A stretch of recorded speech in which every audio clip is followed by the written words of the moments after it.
Hi everyone, welcome to Sarah Berry Designs. I'm Sarah Berry, and if this is your first time viewing me, welcome.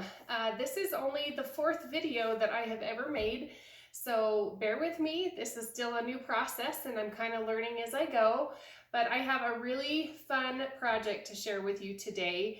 I live in Wyoming and fall is starting to settle in the air. We've just passed Labor Day weekend and we're just starting to feel that little bit of tinge of coolness in the morning, which I absolutely love. And I know many of you, your favorite season of the year is fall, so join me in welcoming it as it starts to show its face. So today's project is going to be these cute little stuffed fabric pumpkins. And I have a whole collection of them here to show you. You can see I have them cute, displayed in this cute little wood box. There's different sizes and shapes, and there's different fabrics and colors. You can see this little guy has some cute little buttons down the front. So I'm going to show you how to make a really fun, simple little version of these that can be left out for basically the entire season from about September until November. So you'll see that a lot of these are neutral color. I'm all about the neutrals right now simply because they can be left up for a little bit longer period of time. So so glad you're here. I'm so excited to do this. Like I said, I'm very new at this video process, so I hope you'll hang in there till the end. A couple things I want to show you before we get started, or tell you about before we get started, is you're probably viewing this video because you visited my website, sarahberrydesigns.com, but if you haven't, you'll want to jump over there and kind of look around. I'm constantly building a library of videos and some new DIY information. It's also a place to find out about some creative business coaching that I'm just introducing to Sarah Berry Designs. So if you are an early or new entrepreneur, you hope to be, maybe you're a stay-at-home mom wanting to just kind of bring some extra income to your family, or maybe you've been in business a couple years and you're just hoping to kind of make a pivot or change and grow a little bit, I'd love to have you join me over there. And then something new that's coming very soon that you are definitely going to want to be on my email list about is a membership group that will be coming here in probably the next month at the very longest. So it's going to be exciting. You're going to want to be on the email list. You'll see several places throughout the website to sign up, and you'll get first notifications there. I kind of give priority to my email subscribers. I promise I'm not going to send you junk mail or boring newsletters. It's all going to be some really fun life-related kinds of things, DIY projects and things there. So be sure that you're on that email list. And with that, we'll go ahead and get started. You'll see behind me I have some different examples of really large-scale pumpkins. I absolutely love this guy, and you can see he's big. He's almost probably 2 feet across.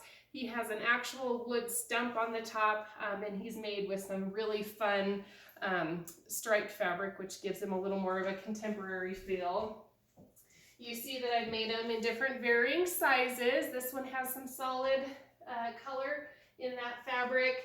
These guys are kind of fun. They definitely have a little bit more of that rustic farmhouse feel. I'm going to get a little closer so you can see this guy. I used actual wooden pegs for the pumpkin stems. So this one's with blue ticking fabric. And then this one is really fun and very economical because it's made with paint drop cloth. So the things that painters use to keep from spilling, I just had some scraps of that in my garage, and that's what this one is made of. And then his complimentary little pumpkin friend is made with this really cute gray polka dot fabric. And I'm going to get close on this one again too so you can see how cute. I just had some different kind of leftover greens that I used in the pumpkin stem and to kind of accent this pumpkin. So the one we're going to be doing today I'm excited about because it's very, very economical. I actually went to my local thrift store, and you can see this is an old sweater. It has really nice kind of that cable net, chunky kind of feel to it. I actually bought a tweed suit jacket. Hope you can see that. And if you see those little buttons, that's what this guy is made of. You can see I went ahead and kept the buttons on this pumpkin. Is that not darling? It has the actual little suit coat buttons on him. So it's all about texture and color. And even though they're very neutral, you'll see that I introduced different creams and tans and beiges and grays in some of the designs. So for the one that we're gonna make today, this is an old chenille cardigan. And this little girl, I'm so sorry, has seen better days. You can see I've already cut chunks out. But I love the texture and feel of this. It's like our favorite, warmest, cozy fall sweater. So this is the fabric we're gonna be using today. Like I said, I went to my local thrift store and I don't think I paid more than $2 even for that tweed suit coat. So it's a very economical project. Go have some fun, find some fun things with different plaid prints or warm fall colors. Just have some fun with it. So like I said, I took a cardigan here, and just to get started, I did a couple steps so we'd be ready to go. You can see I just cut, actually looks kind of like a tortilla from here, a round piece of the chenille fabric. Again, for the bigger size pumpkins, I believe this was actually a full yard that I used. And you can see that this one is probably more like 12 inches across. So keep that in mind as you're doing these. Obviously, the larger the fabric, the larger the pumpkin is going to be. This little guy is going to end up being closer to kind of like a palm-sized pumpkin here. So like I said, first thing you want to do is cut the circle. And once you have a nice round shape. Again, if you're new to Sarah Berry Designs, you're going to hear me say this a lot. This does not have to be perfect. These just need to be close. The fun part of doing these is they're all going to look a little bit different. So don't get hung up on measuring or feeling like anything has to be perfect. So once you've done that, you're going to want to kind of fold your fabric. It doesn't matter if it's right sides together or out. Just fold it and take your scissors and make a very small little hole in our fabric. So mine is so small that you're not even going to really be able to see it. So that's the first thing you're going to want to do. When we make these pumpkins, I'm going to find one that you can see a little better. So on this light color one, do you see how there's 6 slices of pie, so to speak? So there's 6 different ribs in our pumpkin. So what you're going to do is take your twine, and I will have a supply list for you guys all lined out with when you get this video. You'll also get an attachment that will send you the link to all of the supplies. I do have an Amazon storefront where it's all very readily available. So that's probably the easiest way is jump on there on Amazon.com/shop/Sarah Berry Designs and check out my store. That'll be a really easy way for you to find a lot of the supplies and tools that I use here today. So, okay, what I did is, again, you saw that I didn't measure exactly, but what I'm ending up with are 6 pieces of twine. And again, I think this is a 2-ply twine. I'll add it onto the list, but you're going to want to just make a knot at the end of your twine, and you can trim off the excess a little bit, but you see where I have just a knot at the end. And then this is roughly about 18 inches long.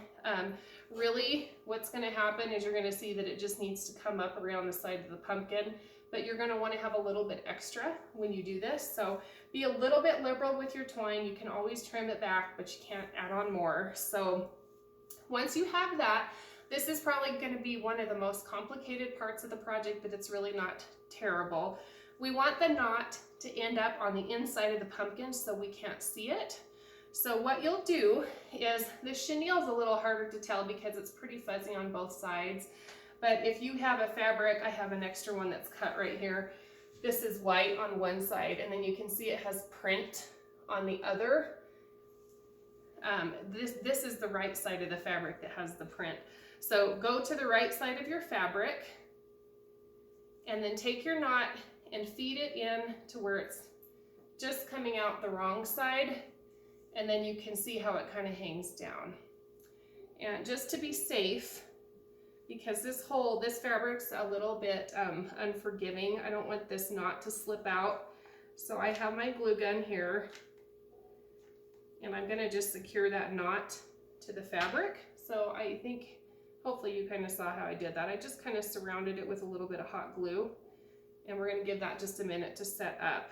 But that'll keep our knot from pulling back through when we come to wrap the twine around the top. So while that is setting up, you're going to want to get ready some of this polyfill.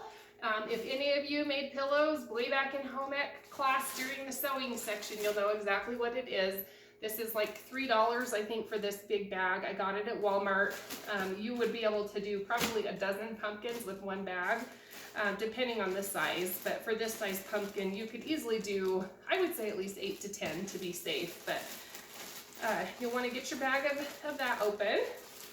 And then the next thing that we'll be doing that you'll want to have on hand is this.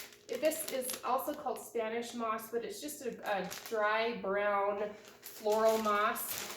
Again, I'll add a link to this in the Amazon list that I'll send you, or you can find it at about any local craft fair or craft shop, Walmart, Joann's, anything like that. So this is going to go, again, it's a little accent that you'll see that's going to go on the top of the pumpkin. So that's what that's for. So you want to have a bag of that on hand. And then this is the fun part. These are just twigs that I literally went out into my yard and cut off the dead part of a bush that I have. So it doesn't have to be anything fancy. Don't go out and buy anything. But you'll see that's going to be for the little pumpkin stem, which gives it a little bit more of a natural effect, which I like. Something else that you might want to think about using that's on this fun little pumpkin, or one like it, this gives it a little bit fancier look. See how pretty that is? I don't know if I can get it to sparkle, but it's just an old cabinet knob, and I love how it gives it a little bit of a vintage appeal. So there's just an example of what that would be, a cabinet knob or drawer pull, whatever you want to call it, but that's kind of a fun little accent. So for this project, we're going to go ahead and use the stick, and you're going to want to take a pair of cutters, and I have these Nip-X cutters that I use every single day for about 100 things. So get a piece of the twig. Some of it will kind of go down into the pumpkin, and of course we want a nice tall stem sticking out. So probably cut yourself about a 3-inch piece. Keep your fingers clear. So you have about a 3-inch piece of what will be the little stump on the top of the pumpkin. So our hot glue is dry. So while that finishes, and what we're going to get ready to do is we're going to be able to kind of make a little pocket here that we're going to be putting all of our batting in to stuff our pumpkin with. But in order to do that, we need to kind of cinch up the top so we'll be able to pull it tight and pull everything in and keep it. So I have this hemp twine. It's a single ply, really thin, but it's a little thicker than thread. So you want to pull out about a 2-foot section. And you can see I have it doubled here.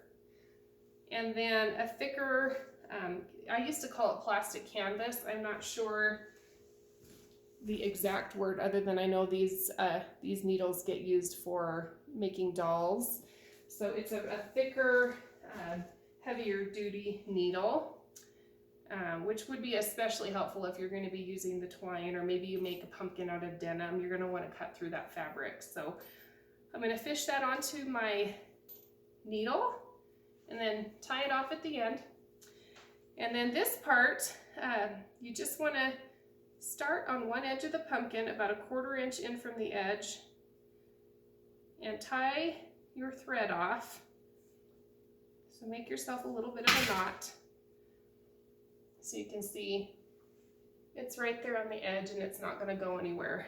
And then starting with about probably 1.5 to 2 inch space between stitches, and then about 1/4 to 1/2 inch in from the edge of your fabric, you want to start just making like a weaving pattern. around the circumference of your fabric. And I'm going to bring this close again to kind of show you. Do you see how it kind of weaves in and out of the fabric? And again, I am not a seamstress, so I'm not sure what the technical term for this type of stitch is, but all we're going to do is this is going to allow us to gather the fabric to form what I call that pocket that all of our batting is going to go into. So pretty simple. You can see how quickly I can do this. Just follow it along, weave your fabric onto the thread, and you're going to see where it's going to want to start to purse up a little bit. Go ahead and let it do that. Just don't pull it very tight yet because we want to put our batting in.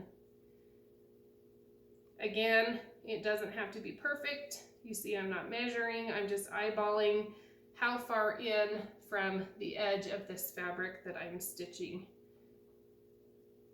The important thing is that you just kind of keep your stitching, like I said, maybe 1.5 inches to 2 inches at the most apart. You don't want to have any gaps that are too large, but if it's too small, it makes it a little bit difficult to pull everything nice and taut when we go to pull it together. So stitch to where you have a little bit of thread hanging out, but as you can see, it's already naturally starting to make this little pumpkin shape, which is cute. So space your fabric out around the thread that you just stitched, and then let it kind of sit open as if it's just a little bit of a bowl. Okay, grab yourself a handful. We're going to fill the pumpkin about halfway first, so you can see about a fistful of the batting, and fill it in. Again, just make sure it's somewhat distributed throughout the whole little pocket here. And then you can kind of tighten the fabric a little. You see how it's starting to fill in nice.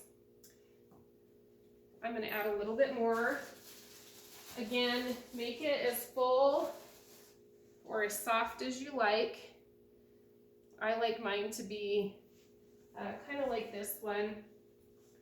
It looks a little bit more like a harvest or fall farm kind of pumpkin, a little flatter. But it just depends on what your taste is. So once you have that batting in, go ahead and tense up your thread. And you'll see that it makes a nice little opening. You don't want to close that completely. That's where our little stump is going to go in, or stem. I guess it's a stem, not a stump. But to tie, you'll see how much of this thread we have left. Go ahead and loop it back through and get yourself a couple little knots in there to kind of secure it in a couple different places. It's just going to keep that stitch from unraveling and your pumpkin coming apart. We will be using some glue to secure it, so it'll have a little bit of backup, I guess, on the stitching, you could say, but go ahead and make yourself a couple little knots, and then you can cut your thread free. So see, we still have a little bit of an opening and a little bit of a knot. So next thing we're going to want to do, flop your pumpkin over, and you can see that glue helped us. It secured that knot right in place. So this is when I kind of like to untangle the thread just a little bit and lay two pieces opposing like this, so it cuts what would be that pie right in half. Flip it over and then make a little knot. And you're going to want to kind of cinch your pumpkin in just a little bit, but again, not too far. Make yourself another knot so it double knots it and keeps your thread from coming apart. And then go ahead and snip off your excess. Okay, now take two more slot pieces and go ahead and create, I don't know if I'm describing this well, but it looks kind of like a slice. See how it divides your pumpkin? Flip it over, make another little knot. And I'm sure there's lots of other methods for making these. These pumpkins are all over the place. They're super cute. So there's other methods for doing it. This is the one that works the best for me, that I kind of just came up on a day I was winging it. So, okay, then bring your other threads across, to complete your 6 ribs of your little pumpkin. And go ahead, tie your knot again, cinch it in just a little bit, not too far. Double knot it, and then snip off your excess. So see, starting to take the shape here, guys. Okay, and you can see we still have a little bit of the hole exposed, which is perfect. So we're gonna take our little stem and kind of fish it in between all your little knots here. And it might look like it's sticking out quite a ways at first, but we're gonna fill in around that, so don't feel bad about it sticking up. Then take your hot glue and stick it in around the stem, and don't be afraid to be pretty liberal here with your hot glue. Get a little bit so it goes down into that batting and secure your stem in place. Oh my goodness, you guys, I gotta get this right. So again, we'll give that a little bit of time to set up. While that's doing that, let's come back to our moss. And this is not going to take very much of this stuff. And I have my trash can right here. I like to do this right next to the garbage because it does make kind of a mess. You can actually take your scissors in and snip it out a little bit, but it'll get all over the place, so be careful. So I'm going to show you the best I can. Again, we don't measure. It's just like a handful. And I just kind of flatten it out and make a little bit of a hole in the center. And then I come back with my hot glue and spread it just around the top of the pumpkin, probably a couple inches out from our little stem. Ooh, got it right that time. And get yourself a nice little amount of glue, and then the hole, and slide it over top. Be careful not to burn your fingers. I can't tell you how many times I've accidentally stuck it down in that hot glue. And then spread it over the top of the pumpkin. Again, doesn't have to be perfect, but it makes a nice little accent to the top of the pumpkin, give it a little bit of an organic feel, but it also does double duty because it covers up where those knots and that exposed hole is. So this chenille fabric is really good because it hides a little bit of the hole, but if you use like a cotton fabric, it's not as forgiving, and you'll see those little pursed pieces of fabric around there if you're not careful. So that covers that. And then again, don't go buy anything. I just happen to have like these little random pieces of leftover leaves and things from other projects. So I'm going to just take a little snip of these leaves, and we'll use those to kind of accent the top of the pumpkin. But what you could do if you don't have something like this laying around your craft room is go ahead and just cut yourself maybe out of like that piece of tweed which is left over, and it's a little different color than the main body of the pumpkin. You could cut yourself a little leaf shape and it would work just great. The ticket to this project, you guys, is make each of them unique. Don't feel like you have to follow a pattern for each one of them. The more different they are, the cuter it actually looks when you have it like in an arrangement like this. So I got my leaves ready. Something else that I always like to accent a little bit, I have, again, this tool. You can use all kinds of different things. I like to just cut a little piece of it and kind of gather it up like that. And then take a little bit of your hot glue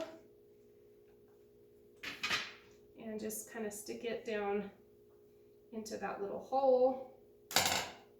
It gives it just a little bit of visual interest to add a little bit of fabric. Again, a different texture. And then I'm going to go ahead and take a couple of these little leaves and kind of randomly glue them in around the stem.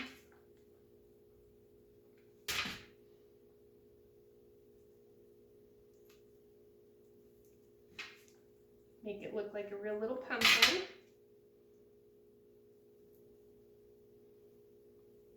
Oh, he's so cute and so simple. Okay, so you can actually call it good at this point if you want to. Look at how cute he turned out, you guys. See how fuzzy and how fun that texture is, and then you can kind of see the leaves at the top with that little piece of tulle and our fun little stem. What a happy little guy. So that is it. Simple, you guys. I want to see how yours turn out. Add it to my little collection here, and I'll probably make a few more to use at different places in the house, but very simple project, very economical. Again, I love the neutral colors of this because like I said, we're just past Labor Day, and I can start kind of scattering these throughout my home, and they can stay up all the way through November if I wanted to when I get ready to start decorating for Christmas. I like to change it up. You can see I used a little miniature stool and displayed them at different levels. I like to display different sized pumpkins together, so I would love to see how yours turn out. Please post any comments or questions that you have at the end of this video. Feel free to email me at any time at hello@sarahberrydesigns.com. Again, I have a Facebook page, Sarah Berry Designs. I'm on Instagram. I also have a Pinterest page, and I have an Etsy store. So look me up under any of those places, send me a message, send me questions, but I would absolutely love to see your finished projects and just connect with you. So I appreciate you watching. This was a fun one. I can't wait to see what you do, and stay tuned, you guys. I have a lot more coming soon. So be sure that you're on my email and checking back often. So have a great day, you guys, and happy fall. Stay creative.